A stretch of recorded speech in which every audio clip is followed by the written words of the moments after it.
Bismillahirrahmanirrahim. Dukung terus channel Ruqyah Syariah Lampung. Kemudian bagi yang ingin konsultasi terapi Al-Quran, Ruqyah Syariah, bisa hubungi nomor di bawah ini ya, 082181553602.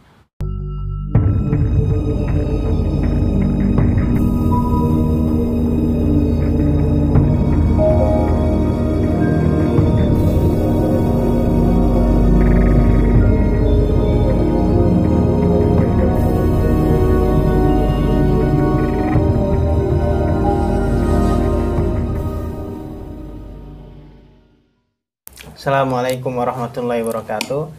Alhamdulillah, kesempatan kali ini kita sama-sama akan membahas tentang ruqyah, seputar ruqyah, baik itu keluhan yang dialami oleh saudari kita atau pengalaman-pengalaman yang misteri yang dialami oleh saudari kita. Ya, di sini di samping saya ada sepupu saya, saudara, kebetulan sebelumnya pernah nggak diruqyah? Belum Belum pernah ya? Belum. Tapi punya ya gangguan-gangguan, cerita-cerita yang seperti itu? Ada. Ada. Apa itu?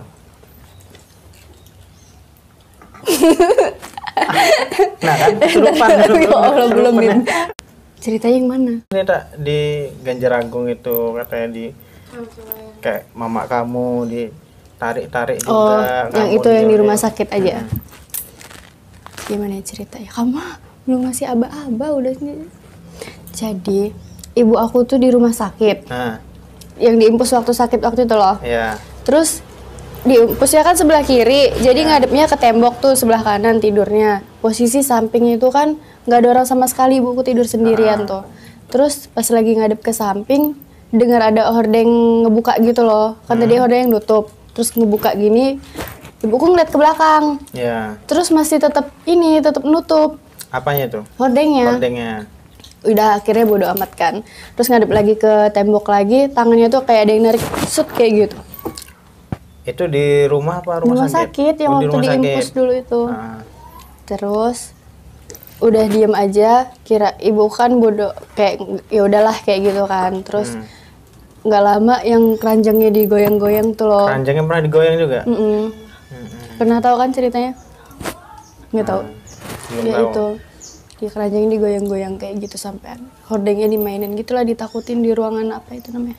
Pokoknya sendirian itu malam-malam. Terus sampai rumah, pulang dari rumah sakit masih diganggu nggak? Enggak, cuma rumah sakit doang. Cuma rumah sakit doang. Terus ngomong ke dokternya emang di ruangan itu, bukan di kamar itu, maksudnya di ruangan itulah pokoknya.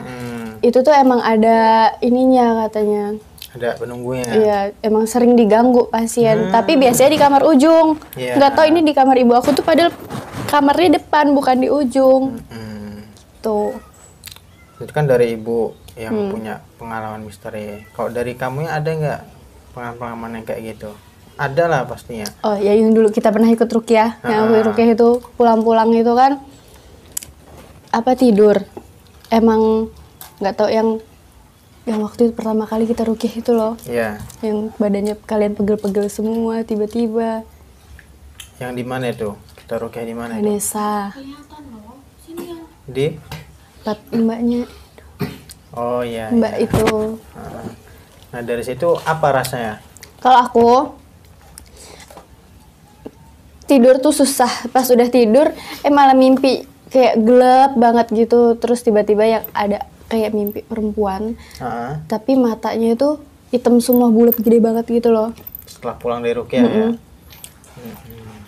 Jadi ya gitu, rata-rata itu namanya kalau habis ngeruqyah atau ikut ruqyah itu biasanya sering diganggu pulang-pulang juga. Tapi sampai sekarang udah nggak diganggu lagi kan? Sekarang udah biasa kan? Nggak ada yang reseh kan? Terus selain itu ada nggak yang lebih parah? Lebih parah. Apa ya? Siapa aku? Iya. Ya kayak mimpi, tapi kayak enggak dicoel gitu loh, kakinya kayak digoyang-goyang gitu. Cuman nggak tahu itu mimpi apa enggak, tapi kerasanya kayak beneran. Di rumah tua di Ganjaragung. Iya. Emang situ banyak penunggunya ya. Ya harusnya kita rukiah ke sana. Banyak penunggunya. Lupi pernah nggak diganggu? Adik-adik kamu? Nah, Lupi itu biasanya dulu sih sebelum aku nikah nih ya, baru-baru ini. Dia tuh tidur di depan. Biasanya tidur di depan TV itu loh. Ya. Nah, ibuku tidur di kamarnya, aku tidur di kamarku. Nah, malam-malam itu tiba-tiba dia pindah ke kamar ibuku, nggak tahu. Padahal biasanya dia aja tidur sendirian nggak apa-apa. Di depan situ. Nggak tahu tiba-tiba sendiri dia takut. Tidur di atas aja dia berani. Berani. Cuman nggak tahu hari itu tiba-tiba dia takut. Tuh. Tapi sekarang udah nggak ada gangguan lagi ya? Enggak. Tidak ada. Nah terus pendapat kamu tuh tentang ruqyah itu apa? Ruqyah itu apa ya? Apa? Ruqyah itu penyembuhan doa-doa. Penyembuhan doa-doa. Ya biar tenang. Biar Kayak gitu. tenang. Ya semua orang kan pasti diikutin kan sama yang kayak gitu-gitu. Sama jin lah Ya ya. sama jin. Nah di ruqyah itu kan gunanya biar kita tenang, biar kita tidak terhasut. Jadi ruqyah itu yaitu tadi intinya membersihkan diri kita dari gangguan-gangguan jin ataupun sihir ataupun perkara-perkara buruk yang ada dalam diri kita. Nah kemudian itu kan pengalaman misteri kamu, gangguan-gangguan misteri metafisika yang kamu alami sekeluarga. Terus ada nggak penyakit-penyakit yang lain gitu selain daripada non medis ini? Penyakitku, aku cuman ini sih darah rendah doang. Punya darah rendah ya. Jadi kalau dalam metafisika darah rendah itu biasanya dia itu kurang merasa adil dalam urusan cinta yang pertama. Kemudian dia juga kurang mendapatkan kasih sayang atau perhatian yang lebih dari sejak kecil. Bener nggak kayak gitu? Gimana ya jawabnya? Dengan pertanyaan yang menurut kamu gimana? Bener lah ya kayaknya ya. Ya, Rata-rata orang darah rendah itu kayak gitu secara metafisika. Gitu. fisika. Sampai sekarang kan sekarang udah nikah nih, masih sering kumat-kumatan nggak itu darah rendah itu? Kayaknya sih enggak. Enggak ya? Oh berarti setelah nikah dapat kasih sayang perhatian yang lebih dari sebelumnya. Nah terus kamu pernah diruqyah nggak? Di ruqyah? Nah, Enggak. masa belum pernah? Iya pernah. Pernah. Nah kan terus reaksinya itu apa ketika kamu diruqyah itu? Biasa aja. Iya tenang. Hmm. Jadi lebih tenang. Kayak tadi kan pikirannya tuh gelisah kayak gitu. Terus ya nggak tenang gitu deh. Terus setelah diruqyah tuh jadi kayak ya udah damai-damai aja. Damai ya. Jadi ruqyah itu emang salah satu di antaranya selain menyembuhkan suatu penyakit hati atau non medis, ruqyah ini juga menenangkan hati. Karena dalam proses ruqyah syariah itu si pasien itu mendengarkan ayat-ayat suci Al-Qur'an. Dan di situ Allah berfirman, "Ala bidzikrillah tatmainnul qulub." Ingat kepada Allah, hati jadi tenang. Dan mendengarkan Al-Qur'an itu salah satu mengingat kita kepada Allah Subhanahu wa taala sehingga kita merasakan ketenangan. Tapi nggak muntah ya ketika itu ya. Nggak kesurupan? Enggak. Nah, berarti emang kesurupan juga terkadang biasanya orang kesurupan itu bukan karena faktor gangguan jin ataupun sihir. Tapi orang kesurupan juga biasanya dia yang jiwanya lemah. Dia memiliki beban pikiran atau beban perasaan. Ya alhamdulillah ketika diruqyah cuma tenang, nggak ada reaksi kesurupan ataupun muntah-muntah.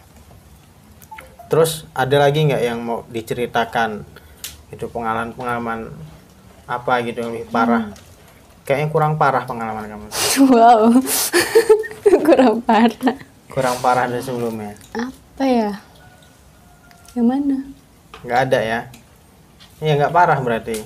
Oh yang tiba-tiba di gerobak bapakku tuh loh. Oh iya. Ada minyak. Nah itu. Gak tahu sih siapa yang ngasih ya. Minyak apa itu? Di gerobak bapakmu ada apa?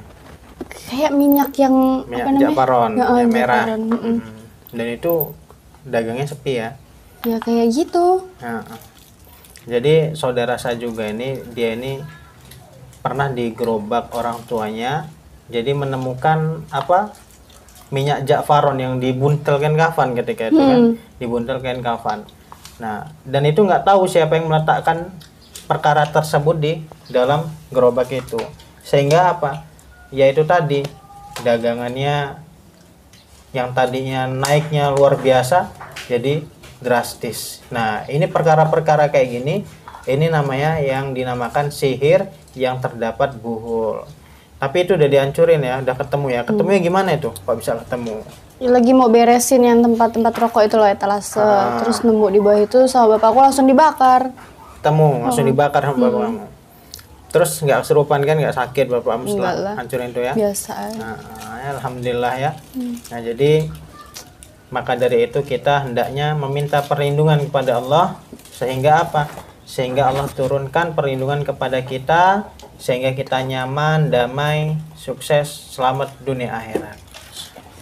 Assalamualaikum warahmatullahi wabarakatuh. Waalaikumsalam warahmatullahi wabarakatuh.